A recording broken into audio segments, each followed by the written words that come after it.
Okay guys, I just want to do a quick little video here to show you guys how easy it is to put a motor in with the tubular front end, that Team Z offers.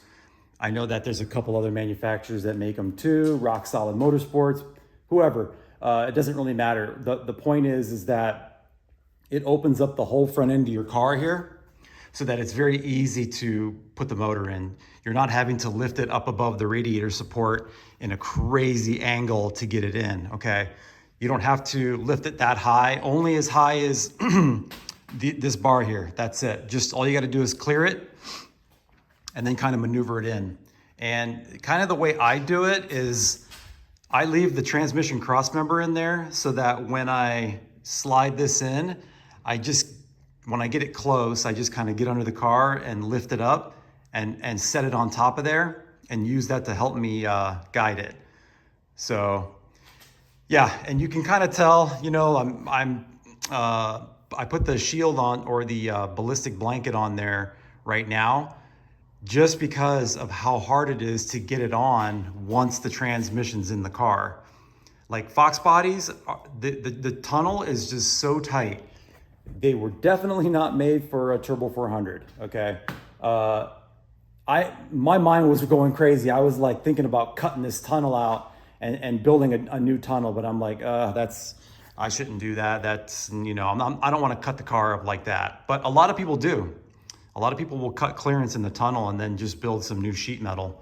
And that's kind of nice too, because you can get to the top of the transmission, whereas I can't. So we added also the vent that I mentioned to you guys that's gonna run underneath the blanket. So I put some power braid on it just to keep it from rubbing on the aluminum. And hopefully that doesn't rub through or anything like that. It comes all the way back to here. So I'll have to tie that up somewhere and route that to the back of the car where I have the little catch can. Yeah, I mean, while I had the motor out, I cleaned it up a little bit. I cut off the motor mounts that I didn't need. Those are in here. These were about 4 or 5 pounds a piece. These here, I didn't need them. So took a little weight off of that. Cleaned up some of the wiring. I tucked a few sensors behind here, and I'm gonna move the fuel pressure sensor to this side instead of over here, just to kind of clean this area up. So, but anyway, let me put this on a little tripod, and that way you guys can kind of see how easy it is to put the motor in.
Okay, so I sped that up a little bit, but it took me 13 minutes to get it in. It got hung up on the cross member, so I had to kind of go under there and kind of finagle that. But it's in, and all the bolts are starting to line up. So I'm using a longer bolt here to just kind of line it up before I take the chains off. And I'm gonna probably try to get a bolt there and a bolt in that part of the mid plate over there. Just maybe one there, one there, one there. And then I can take the chain off and get this out of the way. So, but it really is not that hard. I mean, by myself, you know, no help, and less than 15 minutes to put it in. So, yeah, I highly recommend, you know, if you race and you have to take your motor in and out, definitely get one of these tubular front ends. All right, so that's it. Got it in there. Got 2 bolts there, and a couple there. I'm missing one there and missing one there. I'm gonna run up and get a little bit longer hardware. I've been wanting to do that. I've been running hardware that's a little too short. So I'm gonna get some hardware that engages a little bit more like that. I found these, but I need to get a few more and do that all around. But as far as like the cross member goes, I'll show you guys how I do that. I got the drive shaft loop is like welded directly to my mount. And the way I designed this mount is it's like an open, I don't know what you call that, like an envelope, but it's open, so it can flex a little bit, okay? It has a little room to move. And then I put one big, huge bolt right through the center of it.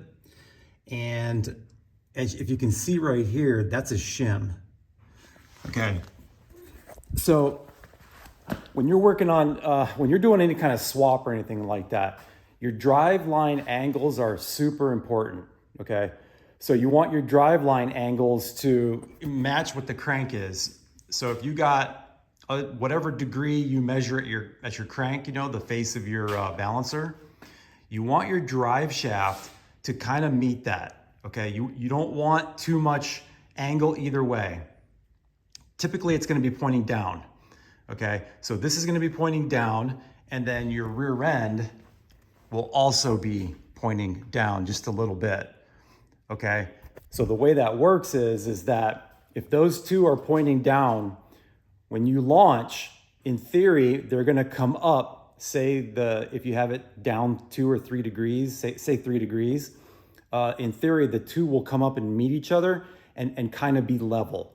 So you'd be going down the track and your drive shaft, your crank, everything will be kind of in line. You're never gonna get it perfect. I mean, especially with these cars, how crooked they are and all that. And, you know, if you do a big wheelie and you could bend stuff, but you know, that's really important. And the way you do it, you know, you just get yourself one of these little digital gauges here. It tells you on Amazon, you get one of these and it's got a little magnet on it. You can mount it to your balancer like that. Get your angle, and then you're gonna wanna come off of a flat spot, you know, on your drive shaft. So you're gonna come, and once your drive shaft's installed, you'll go off of that. So, you know, one will be a 90-degree angle, or you can just flip it. If you don't wanna do the math, you could just hold it like this, right? Hold it like that, it'll give you a number, and then hold it up under your drive shaft, it'll give you a number. And you'll see if they're the same angle. If not, you're gonna wanna shim it. And that's what I had to do to this. So it was down a little bit, so I brought it up with that shim. I know I've talked about this in other videos, you know, as far as setting up your suspension and all that. It's something that I spent weeks on, just measuring and tweaking it a little bit and measuring and getting the height of the engine correct. You know, it ended up where I had to get it really, really close to the K member, as you can see. I mean, it is like, there's hardly any room there. It's pretty paper thin. That's why, you know, when it moved a little bit, it did hit the pan. But, you know, like I showed you guys in the last video, we beat all that out and it's all, you know, straight now. So which makes it even closer. But that's okay, it shouldn't move. If we, unless something goes wrong, it shouldn't be moving around.